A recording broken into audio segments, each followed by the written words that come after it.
of Heritage Breed Sheep. This webinar is brought to you by the Let's Grow Committee of the American Sheep Industry Association. We want to thank them for their support and encourage you to visit the ASI website to learn more about the sheep industry and to access the large volume of resources available there to help you be successful in the sheep business. The URL for the ASI website is www.sheepusa.org. If you are not currently a member of the American Sheep Industry Association, I'd like to encourage you to become one.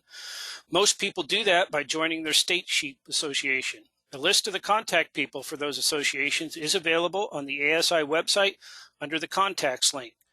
There's also a join link at the top of the page where you can read more about the association activities and the benefits of membership. I'd like to remind our listeners that this webinar is being recorded. All webinar registrants will receive a follow-up email within the next 48 hours with a link to the webinar recording, as well as a link to access the webinar slides.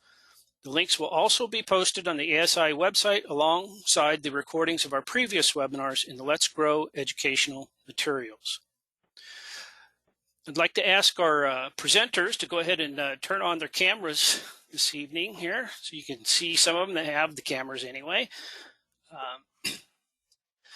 So we got a full slate of speakers here tonight, if you can see from our title slide here. So we're going to start off with Jeanette Behringer giving us an overview of the livestock conservancy work. And I'll introduce each of these speakers in a little more detail here in a moment or as they begin to speak. And then we got three producers with us, Leslie Johnson, Brian Larson, and Uji McGuire, that will each share some really nice pictures of the sheep that they work with and tell some of the stories of their experiences working with Heritage Breed Sheep. We're hoping to have about 15 or 20 minutes at least at the end for questions, but feel free to submit those questions at any time, including when the speakers are talking, by using the question box in the lower right-hand corner of your control panel. I'll be monitoring those throughout the evening and keep track of who was speaking when you asked your question, if that makes a difference on how we ask it. But we'll wait till the end to actually address all of those during our Q&A session. So with that, I'm going to go ahead and introduce Jeanette in a little more detail here, and we'll see the rest of the speakers here in a moment when it's their turn to speak. So hold on a second here.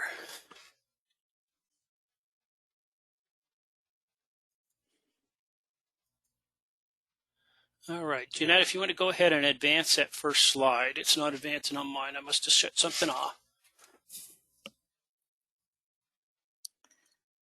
Okay. Hopefully it's advanced. Hi, Jay, thank you so much for inviting us to do this. Well, hold on just a second here, Jeanette.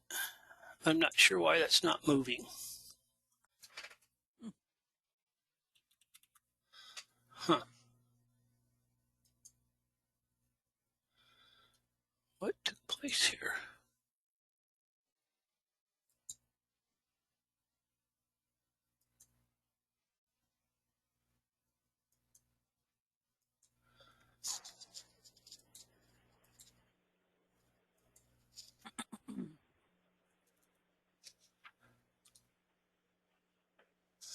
My machine. Should I tell a joke? Yeah, you might have to, Jeanette. My machine appears to have frozen here. So let me see.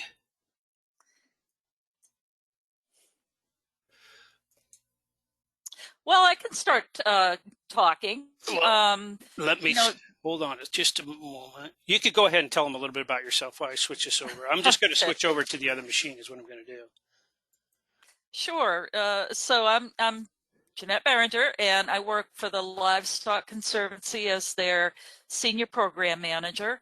And for those of you that are not familiar with the Conservancy, we are a national nonprofit, and we were established in 1977 with the mission to basically conserve rare breeds.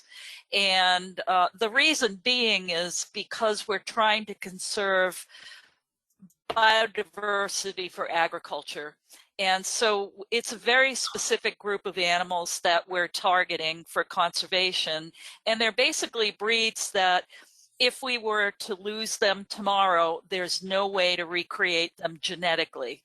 So they're foundational type breeds that are really important to biodiversity.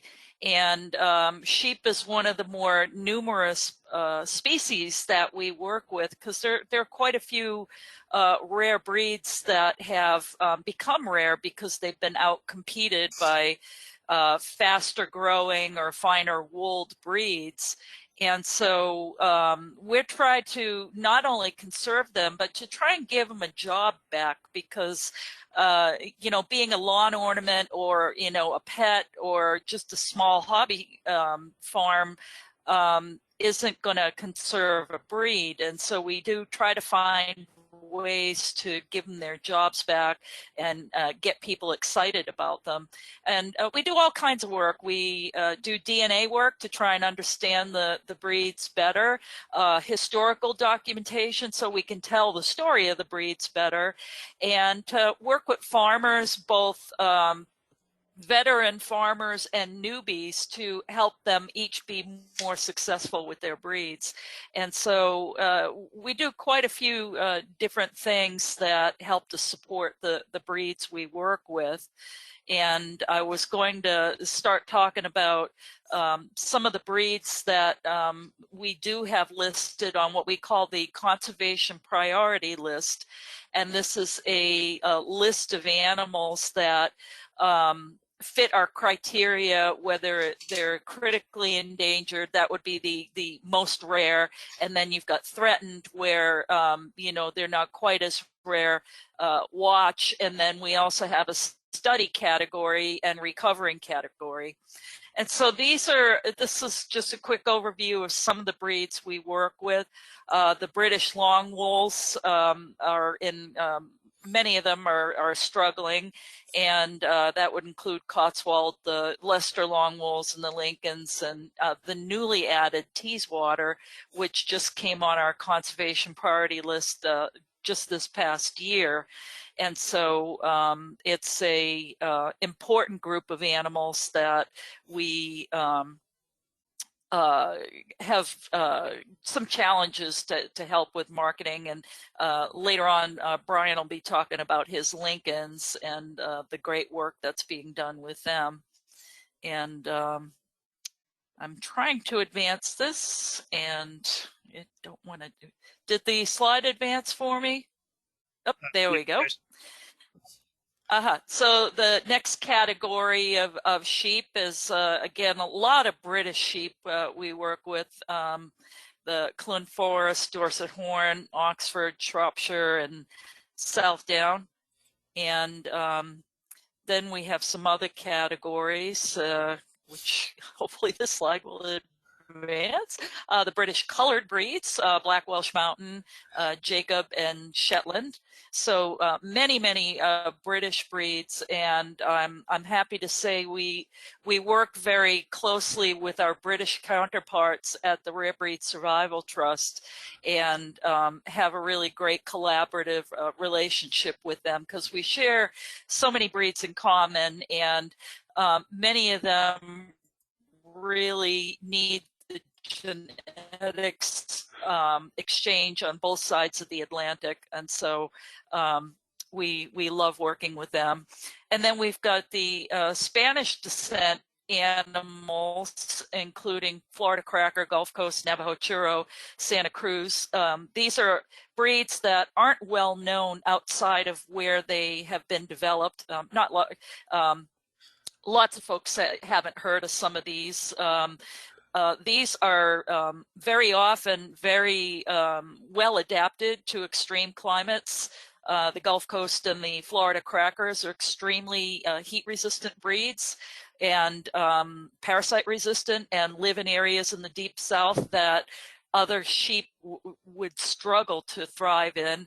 And then you have sheep like the Navajo Churro that are more dry and arid type climates that they're adapted to. And Santa Cruz, they're very adaptable sheep, and they, because of island life, they are not as predator leery as they should be, so they take a little extra attention to protect from predators. But all in all, these Spanish descent sheep are very rough and tumble breeds, and easy keepers, and long-lived, and great mothers, and for somebody looking for a sheep that doesn't need a lot of help, these are the kind of breeds that you'd want to choose.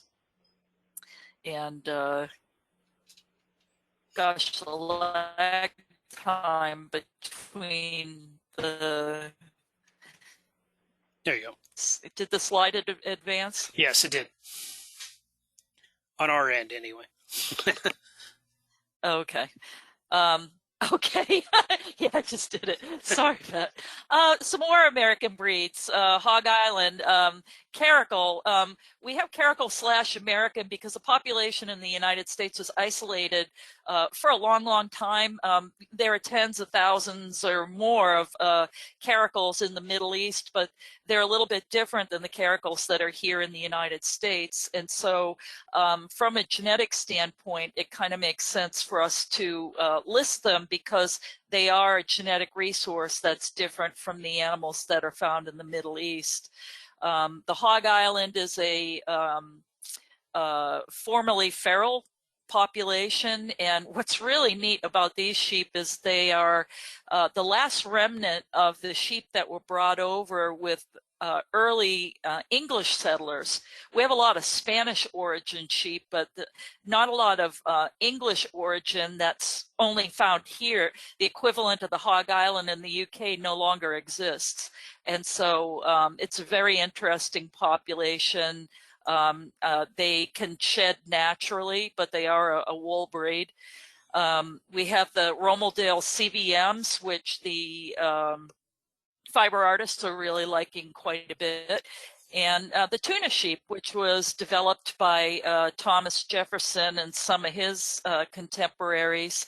And it's a wonderful meat breed as well as wool, and just a lovely breed. They're fairly heat adapted. You know, we've got a major breeder down here in North Carolina that has had a lot of success with them, and so they're another great all-around breed that we work with, and is adapted for warm climates. And just waiting for my next slide. American, we have a lot of breeds from America that are on our list, as well as the British. And gosh, it's still lagging. Try it once more. I'm not sure. Okay. There we go. Hair sheep. Aha. Okay. So we do have a number of hair sheep that we work with. St. Croix, another great animal that's heat adapted, and also very small for people that are getting older, or for people that can't handle a huge sheep. The St. Croix is a really great fit. Wiltshire Horn is a larger, more meaty animal, very rough and tumble breed that is having some pretty decent success with the meat market. And there's the Barbados Blackbelly, which is another Caribbean sheep that is also experiencing some renewed interest in them. Another one that's heat adapted and, you know, kind of eye candy. The biggest challenge with the Barbados is not to get confused with American Barbados, and those are Mouflon crosses. And those were largely created to be to serve as game animals, and they're not considered the original breed of Barbados Blackbelly. But there's quite a few of the American Barbados around, and much fewer Barbados Blackbelly purebreds that are naturally polled. They don't have horns.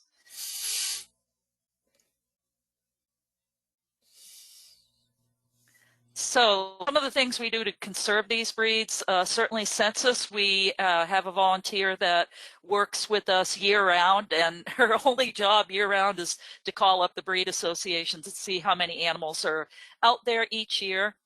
We do maintain herd books, so Hog Island sheep and Santa Cruz sheep and Wiltshire Horn, we maintain those stud books. As I mentioned earlier, DNA analysis, documentation of stories, and also product qualities. There, for many of these breeds, there's not a lot written about what are their meat characteristics, what are the best cooking techniques for them, are any of them good for milking, and so we're trying to document as much as we can so that when somebody wants to take on one of these breeds, we can give them a great expectation for what that breed is all about. And then, of course, we do a lot of educational workshops. We did a great workshop with Leicester Longwool sheep and did a card grading demonstration that we actually have up on our website. And it's a great way to select an animal based on productivity and on breed standard.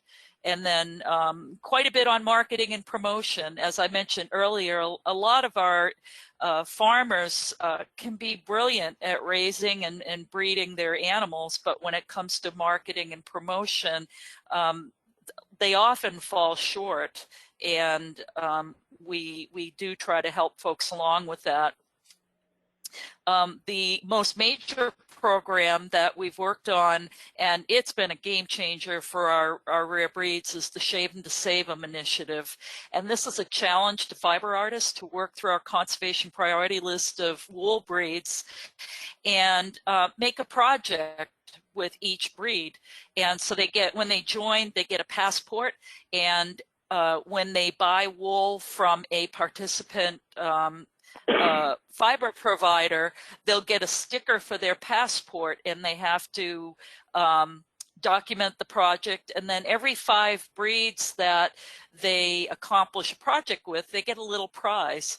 But most people don't do it for the prizes. They do it for the bragging rights and to share. And we have thousands of people on the Facebook page, and it's really spread like wildfire. You know, we're coming up on almost 2,000 fiber artists that are part of this initiative, and we have close to 1,000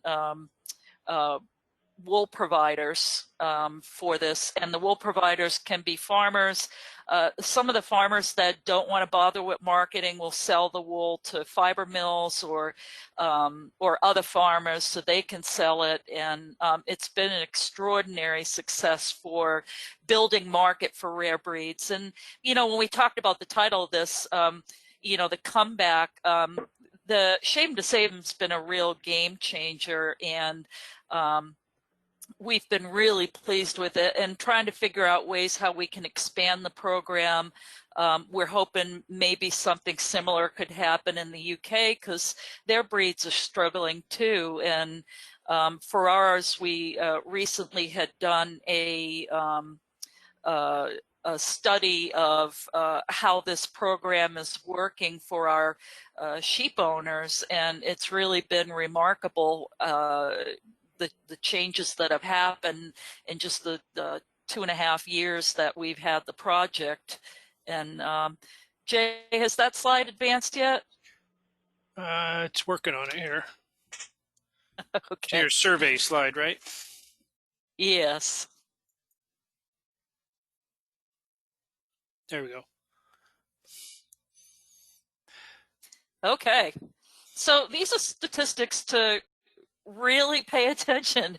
After we did our survey, I mean, roving up 109%, washed fleeces, combed wool.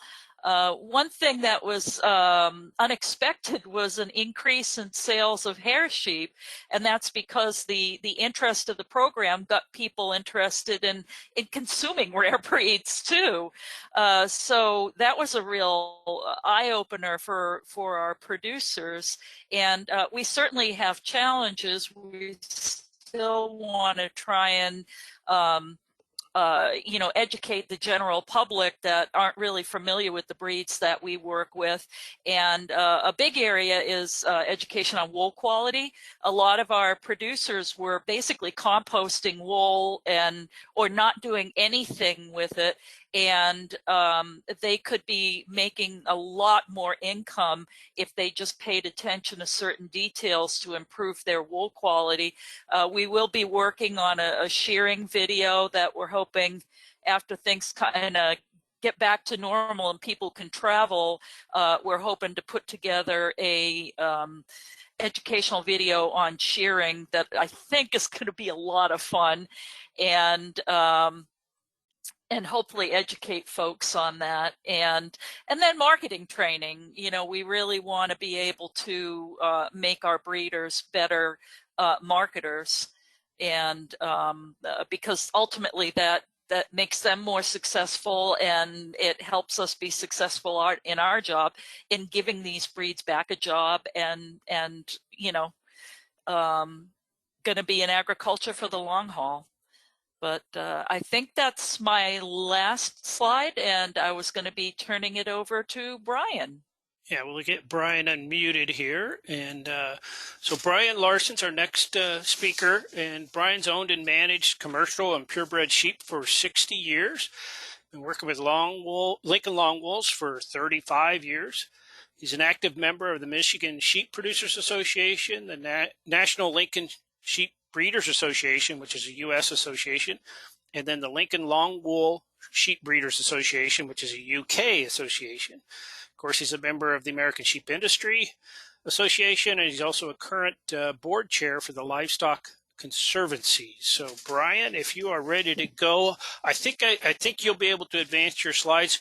My apologies to our audience. We are working across 3 different time zones and several thousands of miles with all of our speakers. So, hopefully, this goes as smoothly as we can. But Brian, it's your floor. Thank you, Jay. Heritage Longwool breeds apparently evolved from curly fleece Roman Empire imports to occupied England centuries ago.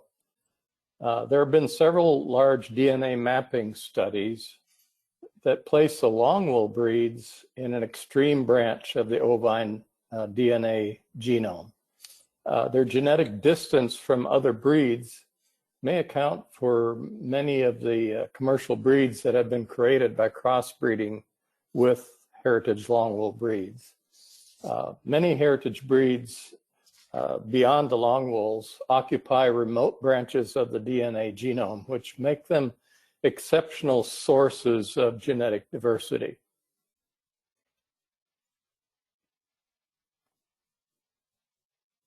See if I get my timing down on changing pictures here.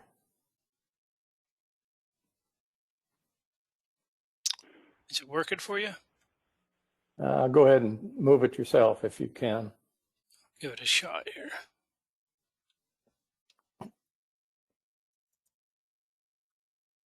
There we go. There we go.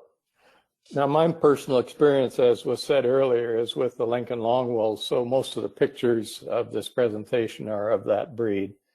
The Cotswold and the Leicester Longwool breeds were developed in a contemporaneous time period in the late 1700s and early 1800s in the respective regions of England.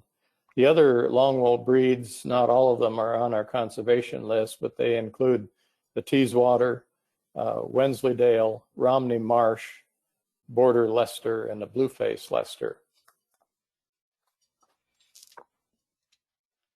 Go ahead and change.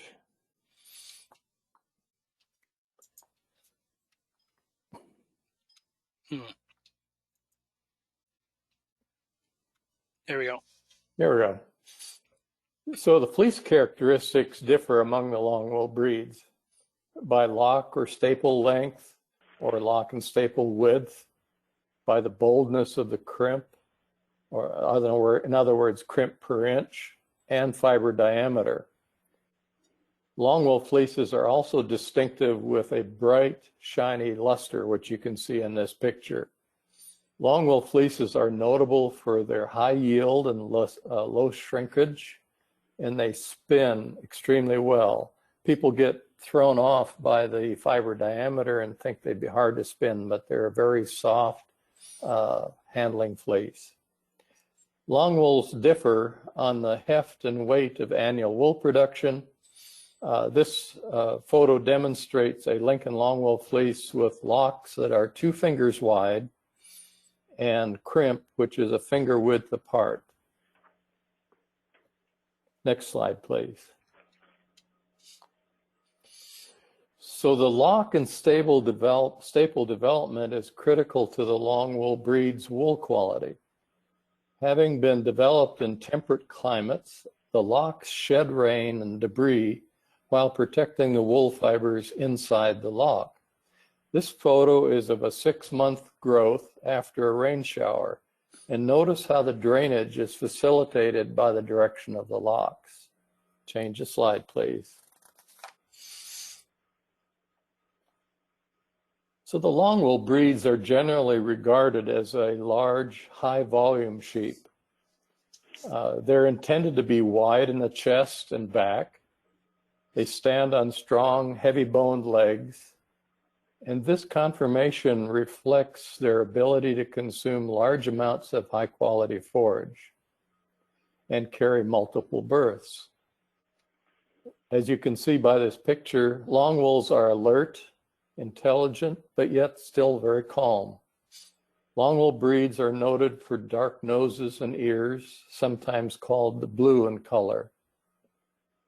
Natural colored fleeces, as opposed to the white fleeces, are more common in past history due to the popularity of colored wool. Next slide, please. Fleece, conformation, and breed character have been enhanced by the use of stricter selection criteria using North American genetics alone, or by using imported semen from the UK Lincoln Longwool rams. Other Longwool breeds have also used imported semen to improve compliance to breed standard or to breed up to purebred standards. This picture of UK sires are those whose offspring currently reside in the United States. And in addition to that, 3 new United Kingdom Lincoln Longwool sires are available for breeding this year. You can change the slide.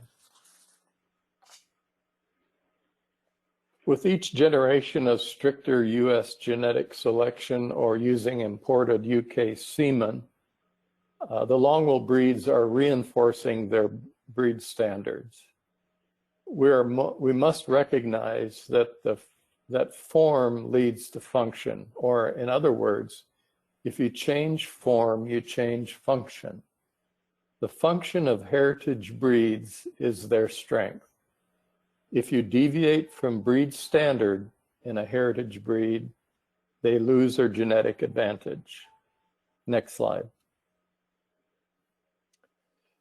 Heritage breeds need more knowledgeable breeders to ensure their survival.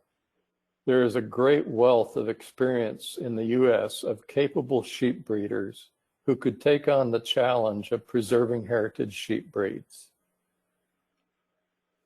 The show ring is a conundrum for heritage breeds. However, educating judges will enhance the progress to reach heritage breed standards. Next slide. In conclusion, Longwool breeds have high quality, heavy, lustrous fleeces. Their productivity comes from large, high volume bodies that are adapted to consuming large amounts of high quality forages in temperate climates. And yes, the Longwool breeds are the luxury models of the sheep world. Thank you for your attention. Thank you, Brian. So next up is Leslie Johnson. And Leslie, I'll let you get ready on your end. And let me go ahead and switch this over here. Leslie Johnson has been a shepherd and fiber artist in Oklahoma for over 35 years. Her flock, J. Cambar Farm, features registered American Caracal sheep born in shades of reds through browns that exhibit distinct color retention into the adult fleece. So Leslie, go ahead. Thank you so much. I want to talk about the caracals. They are one of the oldest known sheep breeds that are native to the deserts and the mountains of West Central Asiatic Russia. And in this region of high altitude and scant vegetation and limited water, caracals develop to be uniquely hardy. Known as the Persian lamb, they were the sheep of royalty, producing a fur pelt highly valued through the ages by nobility, bartered and traded over the ancient caravan trails and trading centers. So treasured, governments imposed strict prohibits on caracal imports or exports. Oh, I tried to click and I lost my picture. Can you click it, move it forward for me? Yep. Okay. Securing caracals seemed impossible with bans on exports, 1,200 miles of journey across the desert to the nearest port, long ocean voyages, and navigating government regulations and quarantines. And yet, incredibly, between 1908 through 1927, 87 caracal imports arrived in the U.S., the foundation for an emerging fur industry.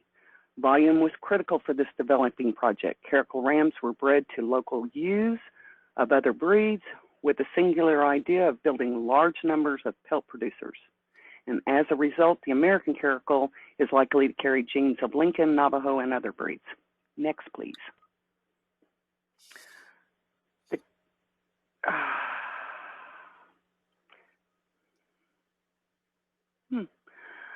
The caracal difference from all other sheep breeds. Lustrous, tight curls of the lamb birth coat is one of the most distinctive. No other sheep produces this. Next, please. And it even comes in colors other than black. Next, please. Another important trait of the caracal is the top line. This slide shows what it looks like before it's shorn, and then you can see it has a very distinct top line. Tall at the shoulders, tall at the rump, and then sloping into the tail on the end. You can also see the luster that's provided after the shearing. Next, please. And this is one of the traits of the caracals, and it varies greatly. These are 2 ewes, and you can tell there's a great extreme in differences in sizes. These have been docked. Many times the lamb will have a lower appendage. Okay, next, please. Okay, other characteristics of the caracals, you have rams that are polled or have horns. Next, please. While ewes are generally polled, we do get horned ewes at times. Next, please. And ears. What do you like in an ear? Do you like them short? Do you like them long? Do you like them in between? The caracals have a great variety of ear shapes. Next, please. And wattles. Caracals don't generally have wattles, but they do occur on occasion.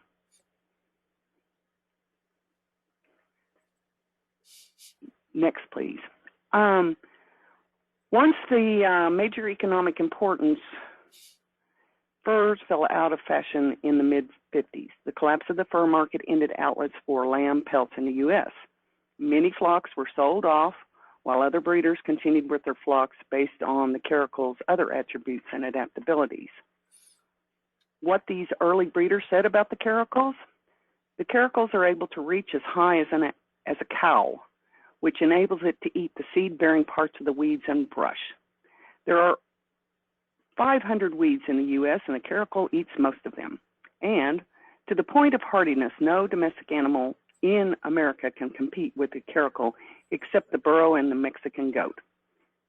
Caracals are ideal for sustainable livestock systems, valued for low input management. They have strong and lasting teeth, key to their longevity, resistance to internal parasites, and foot rot. They have a strong flocking instinct, intelligence, hardiness, and the ability to survive. Next, please.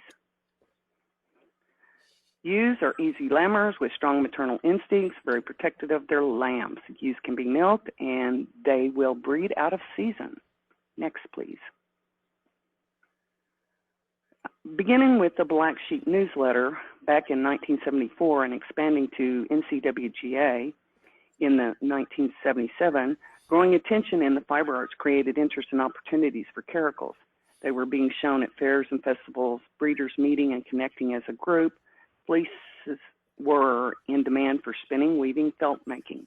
Once dominated by black fleeces, caracal breeders strive for the other colors to their caracal flocks to meet this new market.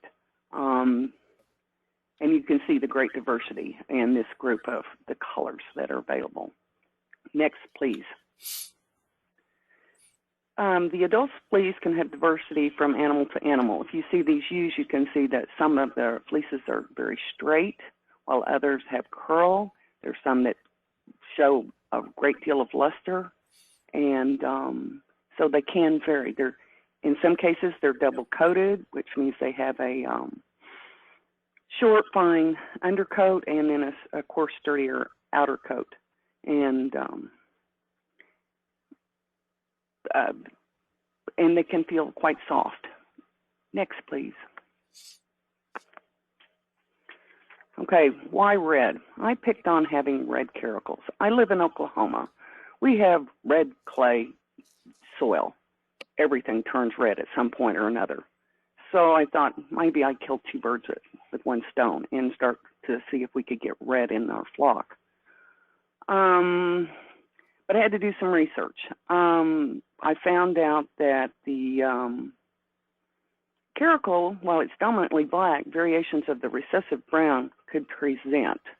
So their recessive is brown. And after hunting a while, I got this picture in the mail from a breeder up in Colorado. And I quickly went and purchased several of their lambs.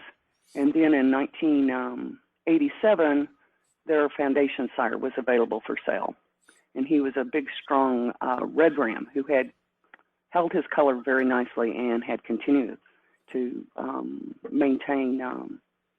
produce red lambs. But what I discovered was that caracals have a fading gene.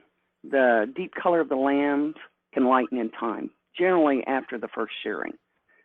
But my foundation ram didn't do that. So I continued to add caracal ewes with red faces and legs from breeders across the country to my flock. Next, please. These are a couple of my ewes, my red ewes on the right. And as you can see the color is still present underneath the tips here. These ewes are 12 and 15 years old, so the color has remained with some of them. Next, please.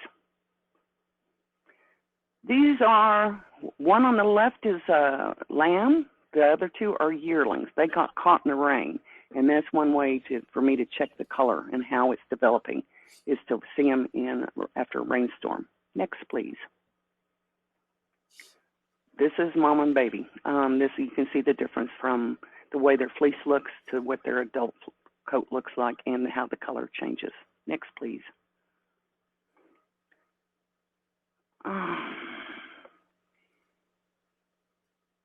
In the vintage caracal literature regarding the inheritance of color, brown caracals, deep brown to light tan and everything in between is referred to as cambar. This is the definition I use when I pursued the flock in my color, and that thus became the name of my farm flock. Next, please. And this is the delight, is after the shearing. Am I still on track with maintaining the color after the fleece is gone? Next, please. I became a shepherd and a fiber artist almost simultaneously, practicing the skills of spinning and weaving. Ultimately, I discovered that felting best suited my sensibilities, and I have most of my wool carded into bats for that purpose. Next, please. My work tends to be more utilitarian, making best use of the strength of the caracal fibers with designs inspired by traditional patterns. Next, please. So, what is in the future for the caracal? Certainly it seems there continues to be a place for the caracals with a growing interest in the homestead and small farm living. Other opportunity is more of a mixed blessing. The emergence of the fat-tail ethnic meat market provides two options for the caracal breeder. One, increased sales of caracal lamb for consumption, and two, sales of caracal ewes as first-generation crosses for other fat-tail breeds for the semen imports to create preferred enormous tails. Both are terminal markets, and the heritage breeders may have some concern about losing significant genetics through these activities. In the early 90s,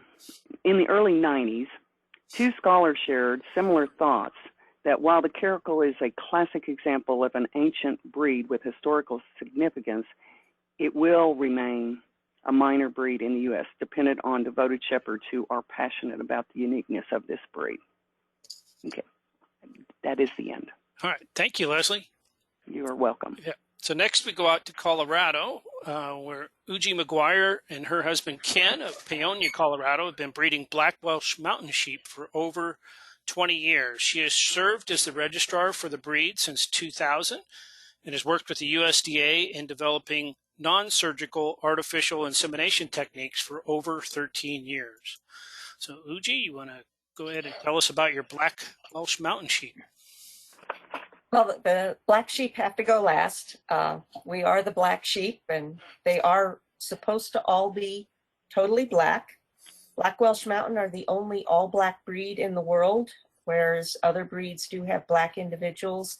The black Welsh are supposed to be entirely black.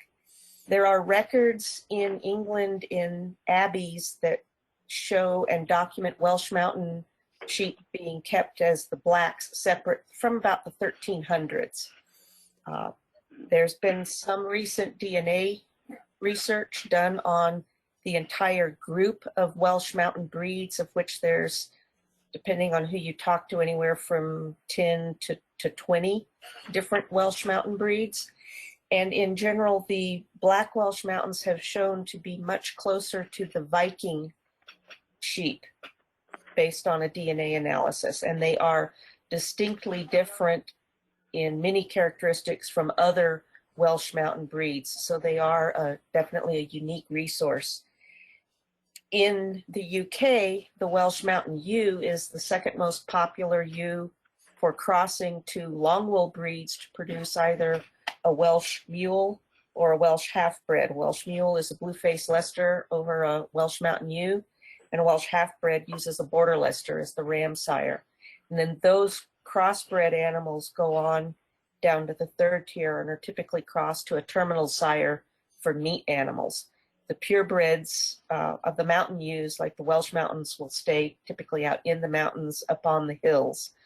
And that is sort of their place in the UK three-tiered breeding scheme. Here in the US, all the black Welsh Mountain sheep in North America, and we register both the US and Canadian populations. They were all imported in 1974 by Mr. Tom Wyman, and he brought in 3 rams and 13 ewes, but some of them died before leaving offspring. So our founding population is actually 9 ewes and 2 rams. And then we have added imported semen from 3 different UK sires. We've had a problem with getting more semen in that many of the best black Welsh Mountain flocks are in areas in the UK that have a mandatory Schmallenberg vaccination, and the USDA's required test shows vaccinated animals as carriers. And so we haven't been able to get any black Welsh rams to pass the USDA test because they've been vaccinated. So that's why we haven't been able to bring any more semen in recently. This is our flock. Obviously, this is a year where we had water as opposed to this year. Right now, these pastures, we pasture under our apple orchard, are right now all totally brown, except for the small bit of snow that we just got today. 3 days ago, it was in the 90s, and it'll be back in the 90s in about 3 days, and we're supposed to have snow tonight. These are some of my ewes. This is actually my current top ram. This is Tiberius down here at the bottom. And he's little over 2.5 feet tall at the shoulders and weighs about 180 pounds. So these are primarily a meat animal. This ewe, they're very good mothers. This ewe has put her lambs inside a hollow tree trunk to protect them from the weather, which has been an important thing. And let's see if I can advance forward. And nope, I'm not able to do it either, Jay, so go ahead. There we go. Black Welsh have some distinct advantages as a heritage breed. They do high performance on forages alone. In the US, over all the flocks, the lambing average percent is somewhere around 130 to maybe 140%. In the UK, with a little better feed, they can get up to over 200, but they'll do that with no grain.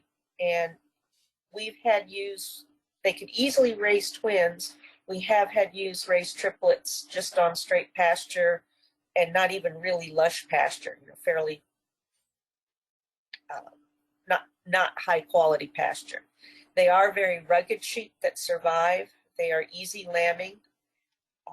In a couple of years ago, Wales, there was a major blizzard during lambing, and a lot of sheep died. They were buried under snowdrifts feet deep, and they would be digging them out and could find the Welsh mountain ewes had lambed and still had their lambs alive under several feet of snow.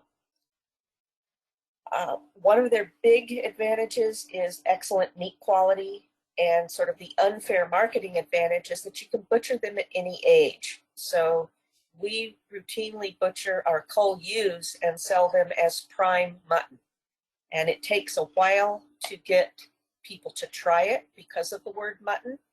But once they do, they should really like it. If they like lamb, they'll like our mutton.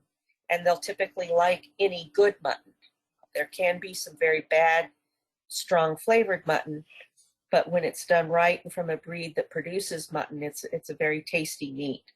They are a small breed in terms of size and height, although they can get pretty hefty. As my ram Tiberius is pretty good. The ewes run about 120 to 130 pounds, full grown.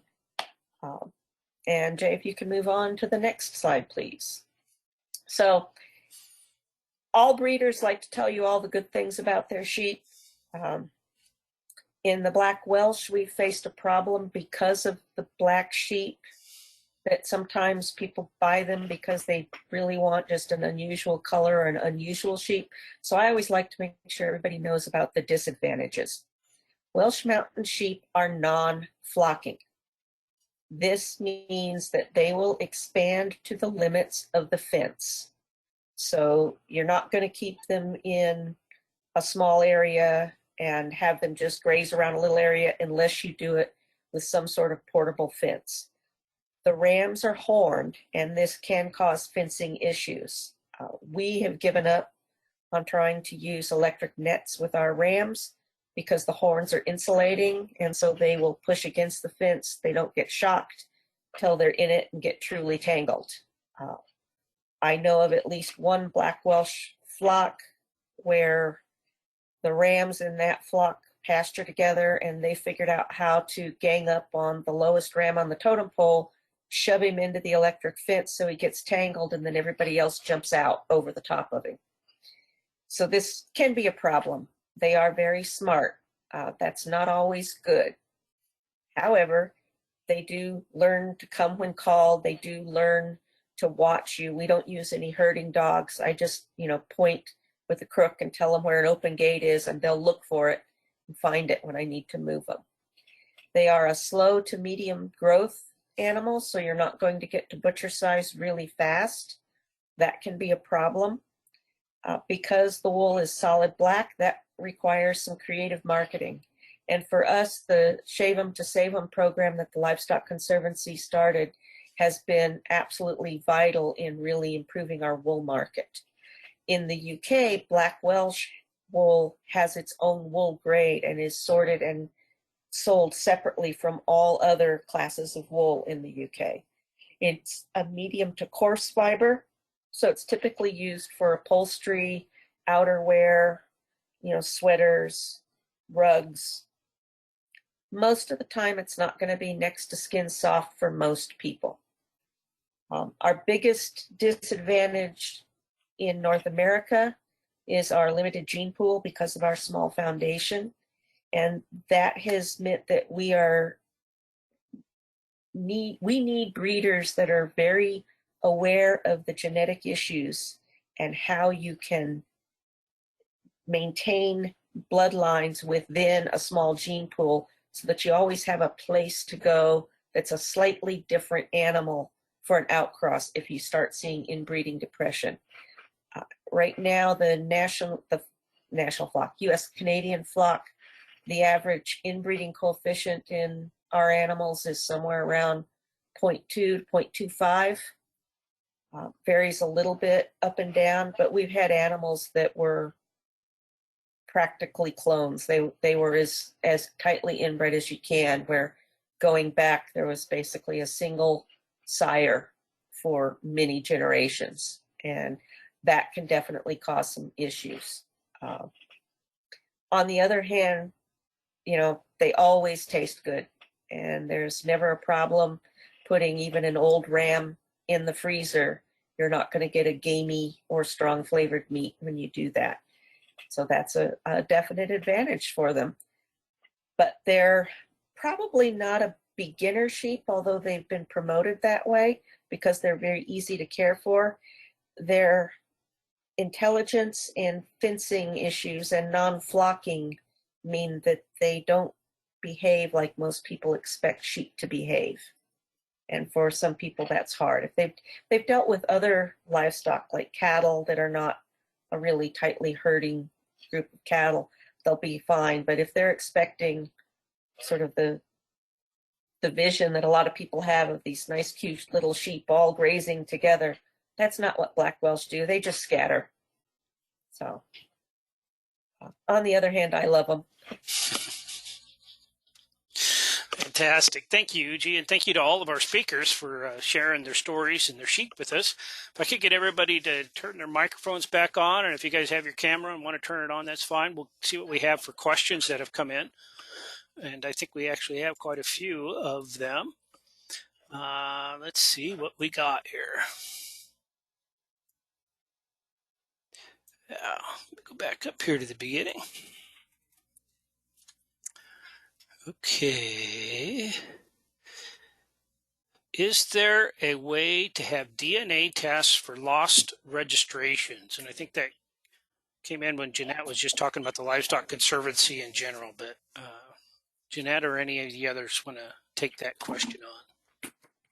I can tell you what the Welsh Mountain Sheep do is we do not accept that. And the problem is, in spite of the fact you can do a DNA analysis that can compare breeds, it's very hard to place an individual animal into a breed strictly on the basis of a DNA test, unless you go for a full genome sequencing. The other use of DNA testing would be parentage. Yeah. And that can be used to determine who the parents are and if the offspring is of those parents. Okay. And there's a really inexpensive parentage verification test that's available through actually Superior Farms. That's $20 a head to do it. So you could parentage verify a lamb for $60, which is unheard of. Mm-hmm. So, Jeanette, does the Livestock Conservancy do any DNA analysis at all? Or?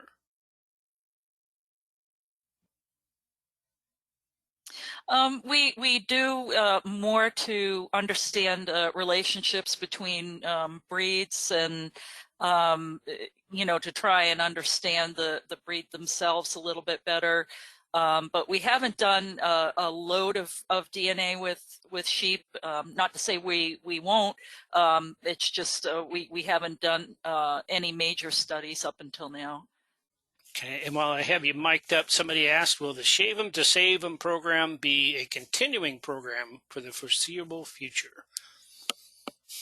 Well, we're certainly looking for funding for it. And, you know, in talking about the statistics that have now, you know, we've discovered through the survey, it really is making a difference for people. And so we certainly want to try and keep it going. We've also started expanding the message to universities and developed a partnership with the Parsons School of Design in Manhattan. And they're actually incorporating biodiversity into their fashion design school and getting students excited about it. There's even been a scholarship created for a senior that is interested in doing their final seniors project with rare breeds. And so a lot of these kids, they don't even know wool comes from sheep in some cases, which blows my mind. And to put raw fleeces in their hands, it's just quite a game changer for them as a student. And we're looking to do some more outreach with that and other universities, and I'm already hearing hints that now that the Parsons is doing it, some of the others are kind of following suit too. So yes, we very much want to expand it. It's a matter of funding, and it all got started with a grant that we had gotten several years ago, and that grant's coming towards an end, and so we're looking for other sources of funding, and people are excited to keep going with it. So now we've got to come up with different challenges to get people, you know, excited beyond just putting the stamps in their passports. So we've been having some interesting brainstorming about different ideas. And so keep your eyes peeled on our website, because there will be things up and coming in the future. Okay, thank you. We had some clerical questions come in, Leslie. So some people were confused by the terminology, and they wanted to know if caracals have fur instead of wool. The newborn lamb, was referred to as Persian lamb, and it was referred to as fur, and in the fashion industry is referred to as fur. Now, and it's the locks that are formed on the newborn lamb stay tight up until, well, it varies, but usually after they pass the first week, the weight of the wool starts to open up and the curls start to diminish. And I believe there's probably a point where it's no longer considered fur, but that's what originally what caracals were called, were a fur sheep. Okay. And somebody from Colorado says that they raise caracal sheep, would love to find out how they connect to Leslie or learn about how you do your fleece or marketing of the fiber. Well, I think I have a Facebook. J. Clember Farm has a Facebook page. You can connect there that way. Okay. And the other question on caracals was, are they good for targeted grazing to control fire-prone biomass? And other speakers can weigh in, too, on the targeted grazing question if they have anything for their the picture I showed was a ram that was lifting his weight all the way off the ground to browse. They are excellent in browsing. They prefer browse to pasture. They go after the weeds, they go after the shrubs, they go after the trees, and then if there's anything left, then they'll eat the grass. But they are terrific for browsing. However, what I began to understand about that is that behavior is a learned behavior, and not all caracals seem to have picked it up. They tend to, but they learn that behavior from their parents, or from their moms at least. And I trim and prune a lot and feed straight to them to make sure those lambs get that understanding of what browse is all about. Okay, thank you. And I don't know if Uji or Brian have anything to add on the Longwools or the Black Welsh. I act on our Black Welsh and our flock. I keep track of any sheep that will eat thistles, and that's almost a pass to the butcher trailer. You're not going to go on it if you're a thistle eater, because we want you around. So, I mean, it is definitely something that they will do and can learn. Right now, because there's no grass, our sheep are actually starting to eat nutsedge. So. Lincolns are not necessarily a browse breed. They, for instance, multiflora rose, if it's kept small, they'll eat the leaves off. But Lincolns are, they like high cuisine, and that's where they thrive. You know, a lot of the American breeds like Hog Island and Santa Cruz is being used in Southern California for brush removal, and Hog Island's superb for that as well. I've seen them get turned out into a lush pasture, and they made a beeline for the bushes and trees before they started on the grass. And Jacob sheep too were a good browser, and I've actually seen Jacob sheep used in the inner city in Indianapolis, and there was a program going on where they would have the Jacob sheep in empty lots to graze the empty lots in the middle of the city, and they would move the animals from lot to lot to keep the grass and weeds down. And so there are a number of the heritage breeds that would be great for brush removal and weed removal. Awesome. And thank you all for chiming in on that. We have some location questions. And so the first one's for Uji and the Black Welsh Mountain Sheep, producer near Portland, Oregon in the northern Willamette Valley. Do you think they do well there? And then the second part of the question was how, I think the answer is yes, but how do you recommend them for meat production? Very tasty is on the meat. I'll answer that first. In terms of that location, that's pretty much a perfect location. Our largest groups of Black Welsh Mountain Sheep are in the Northwest and in the Northeast. So they tend to do better. They do not do well in hot, dry climates. We have had the occasional breeder try them down in Texas and not successful. We had one in Tennessee that was fairly successful in getting a flock there, but they're really more of a higher mountain environment or a wetter environment. And so, you know, Oregon, they would do, there's a lot of sheep up in Washington State. And you know, you can certainly go out to the Black Welsh website and look up information there. And we have a forum where we're starting to put more sheep for sale. And you can always send me an email and I can send you a breeder's list. A lot of our breeders have not wanted to be on the internet. So I have to have a specific request before I'm allowed to give out their names and numbers. Okay. And the other location question was with the caracals. So Leslie, they wanted to know if the caracals would thrive in a southeastern climate, specifically the state of Georgia. Caracals do pretty good everywhere, but they don't like wet feet. So as long as you can get them up and on dry places, especially in the evening, they should do okay. But they do not like marsh, you know, continuous marshy ground at all. Okay. Thank you. And a couple of questions on the Lincolns. So Brian, is there an online herd book for Lincolns?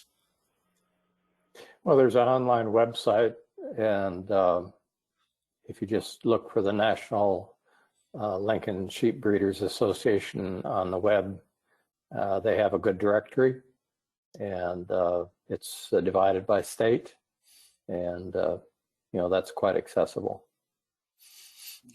Okay, and the other one was, how do you access the semen from UK for Lincoln sheep? The semen is in the hands of 6 breeders in the United States, and people can contact me directly if they want to know who has a semen. I do not sell semen myself. The semen is in the hands of people all across the country, and I can put you in contact with them very easily if they contact me. Okay, thank you.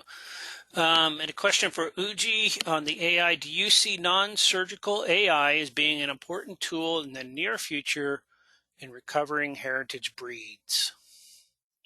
Absolutely, but with caveats. What we found in the research is that we were exceeding the success rates that we were getting with surgical AI with the final result, but that success with the non-surgical procedure is highly breed dependent, primarily due to differences in the ovulation times of the ewes after synchronization, and that you have to test to get that. So Dr.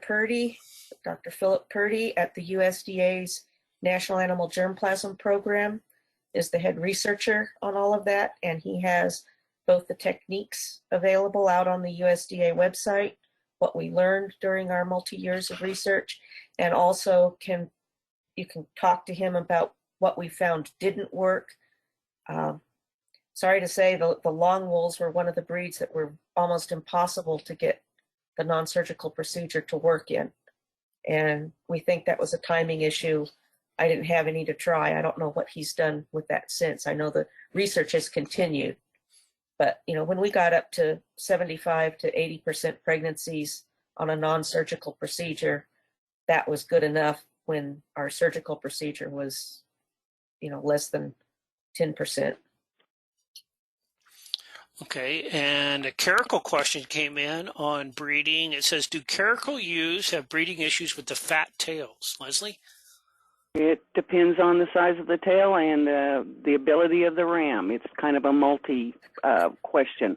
There's been a recent discussion about ewes that have huge tails and whether they're getting serviced or not. So it's one of those things you have to pay attention to. Okay, thank you. And this is a general question to you, and I'm actually curious in this answer. Somebody wanted to want to learn more about resources to assist beginning operations starting out with a small foundation flock and expanding.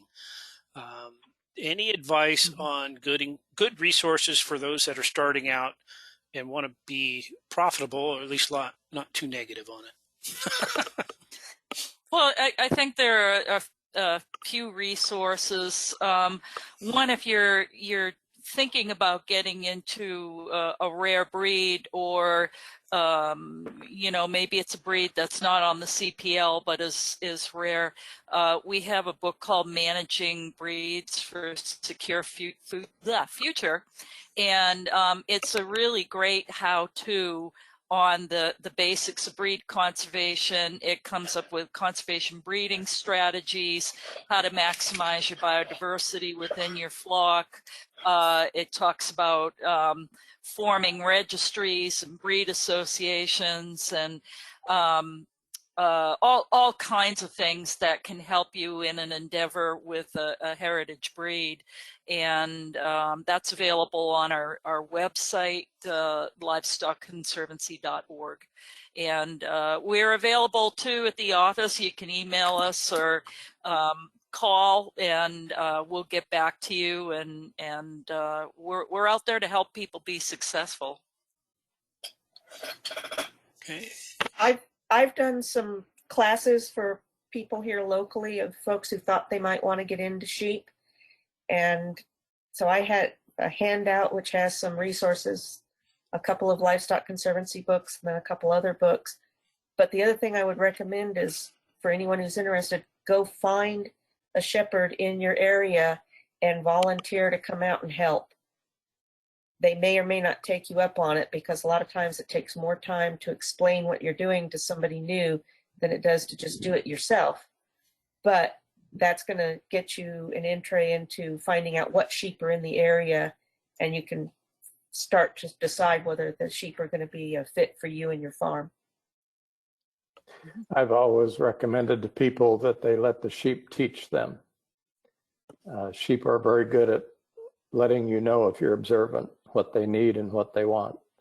Not necessarily that you should feed them all the time, but grazing patterns, where they want to make their bed rests, and just observant shepherds are always the best. And kind of scare people, but people talk about sheep not behaving or getting out or whatever. Generally, the sheep act as the shepherd acts, and if the shepherd is calm, the shepherd provides the right choices for the sheep will respond. Thank you all.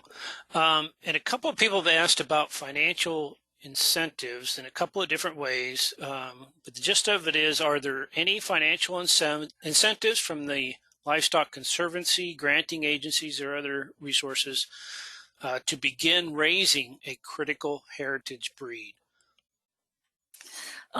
We do have a microgrant program, but the focus is more on people that are already raising the animals.